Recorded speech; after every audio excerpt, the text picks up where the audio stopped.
Welcome,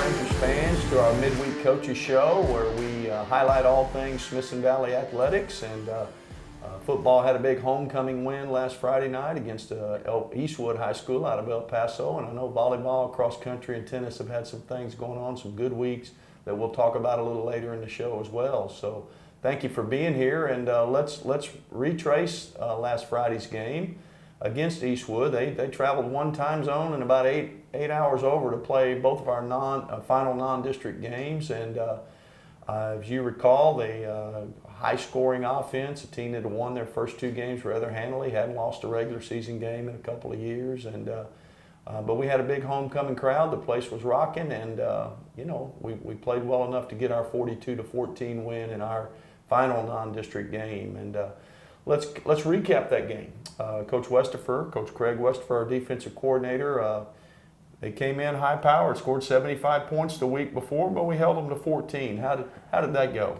I thought it went well. Our kids did a good job of trying to limit their explosive plays. We talked about it all week. That our offense had been very explosive, scoring 55 points a game, and so we talked about limiting their big plays, and I thought we did that. They did a good job of taking what we gave them a little bit and taking some underneath throws, but we prevented the explosive play.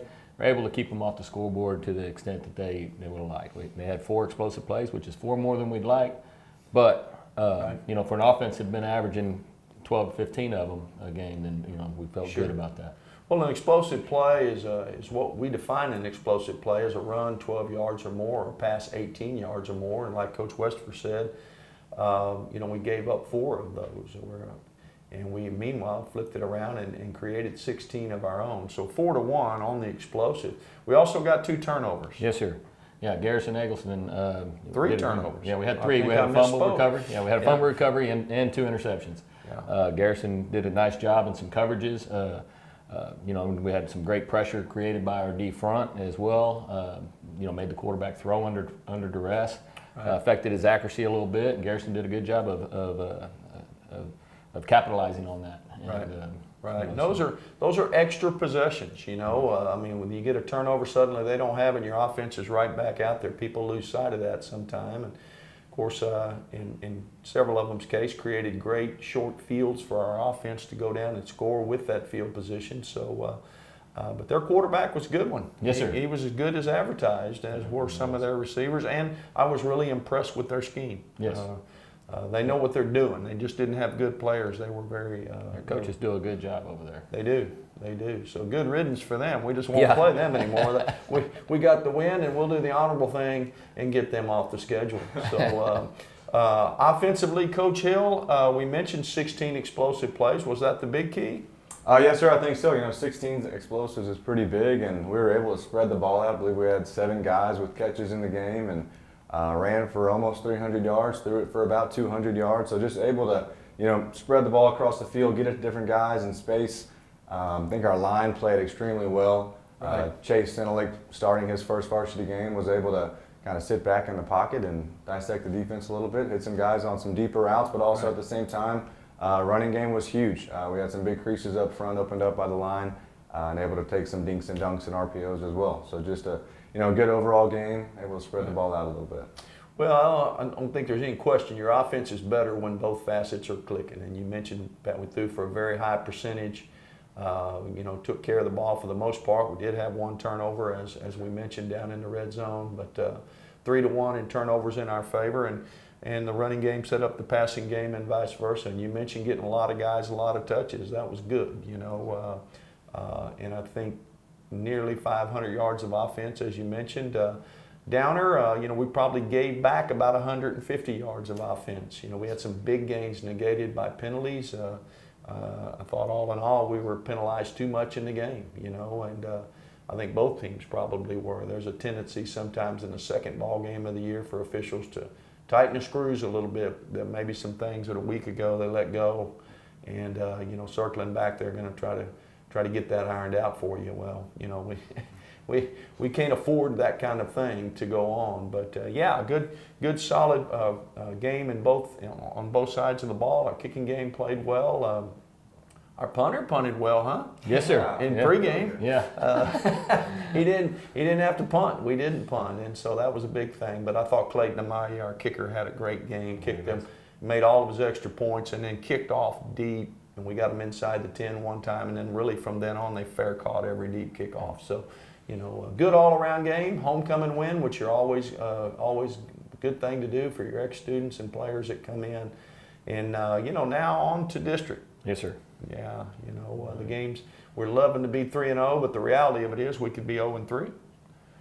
We could be 2-1, 1-2, any of that, and we'd still have the same deal going in this week. So, got Wagner this week, and we'll talk about that game, that upcoming game, which will also be at Ranger Stadium, my third game in a row at home. But before we do that, let's see what else is going on in the athletic department at Smithson Valley High School. Our assistant athletic coordinator and head volleyball coach, Melissa Miller, we're going to bring her on and let her recap the week in Ranger Athletics and also look to what's ahead. Coach Miller? Thanks, Coach. It's been a great week here at Smithson Valley for all of our tennis, cross country, and volleyball teams. This past weekend, our cross country team participated in Cedar Park, and Coach Hall is thrilled with the improvements that they made. Varsity girls ended up 5th overall, and the boys ended up 4th overall. Some individual awards, Schaefer Robertson placed 9th place for the boys, and freshman Mia Perez placed 5th place for the girls. The one thing that he was really excited about is they got closer in their times and in placing to some of the regional favorites like Round Rock and Vandegrift. As far as JV, Smithson Valley was able to win both the boys and the girls divisions. They brought home the gold medal in both of those, so huge improvements for cross country. The next time you can catch them is this Saturday at Bernie Champion. We wish them luck.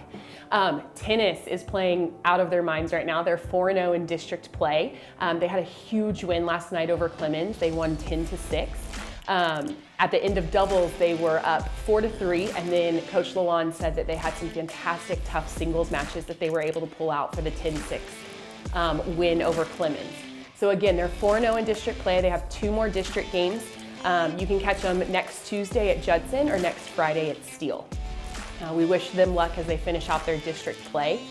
And as far as volleyball, we started district last Friday. We had program sweeps over Wagner here at home for our homecoming last Friday. Great play all around from all 4 teams, our varsity, JV, freshman A, and freshman B. And then last night we headed out to New Braunfels and took on district rival, the Unicorns. And I'm happy to report all 4 teams pulled out the win again with another program sweep. So all 4 of our teams are 2-0 in district. Last night, varsity played phenomenal. Some of the things that we've been working on, they really put into play. We had big games from Becca Williams led us with 18 kills, Alexa Pyle contributed 10, JC Mesa led us with 18 digs, and sophomore Britton Fedek was right behind her with 16. As far as our setters, Maddie Dennis and Shay Wright played phenomenally, one of their best games as far as decision making and accuracy and consistency in their setting. And then junior Lily Johnson led us with 3 blocks. So as you can tell, it was an all-around great team effort. We continue district play this Friday versus Clemens. We'll play freshmen at 5 and 6. For A and B team, and then JV will start at 5:30 in the main gym, and varsity will follow them at 7. So just like last weekend, we hope to bring home a win and then head over and watch football beat Wagner. Lots of good stuff happening this weekend for Ranger Athletics. We hope that you guys will get out there and support them. We're very proud of the success all 3 programs are having, and we wish best of luck to football on Friday. Back to you, Coach Hill. Thanks, Coach Miller, and congratulations to all of our athletes for their successes this last week, and good luck in the week ahead. And speaking of the week ahead, Smithson Valley football now opens district play in 27-6A, which we know is a booger of a district. But we're in it. We're one of the ones making it tough, we hope. And we open this week with one of the other threats to win this thing, and that's Wagner. Wagner has been really good. 2 semifinal appearances in 5A, moved up to 6A, and got in the playoffs again last year in our competitive league. And one of the things that makes them tough is their unique style of play, particularly on offense. And Coach Westphal, what about their offense? What do they do, and what makes them so difficult to defend? We're going to go from a team that's throwing the ball a whole bunch to a team that's getting all their explosives off the run, most of their explosives off the run. They're the Service Academy triple option stuff, so it's kind of a 3-headed monster. They're reading people so they don't block everybody, and they might give it to the fullback. The quarterback might keep it, or they may pitch it out on the perimeter. So you have to play assignment-oriented defense, Right. and everybody has to take their threat. You can't think you know what you know. You got to know what you know.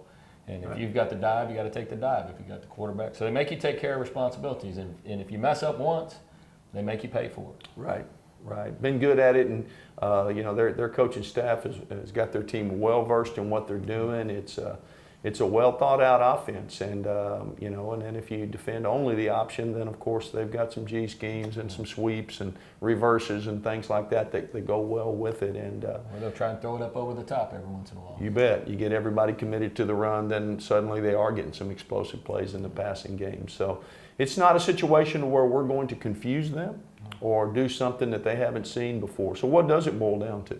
It just boils to everybody doing their job. Right. And everybody's got a job to do on every play, and we're going to have to do our job and trust each other. Right. That your teammate's going to do their job. And Right. then you got to fly to the football and Make some tackles. Yeah, and erase some mistakes. If somebody makes a mistake, then you got to know you got help out there on the field.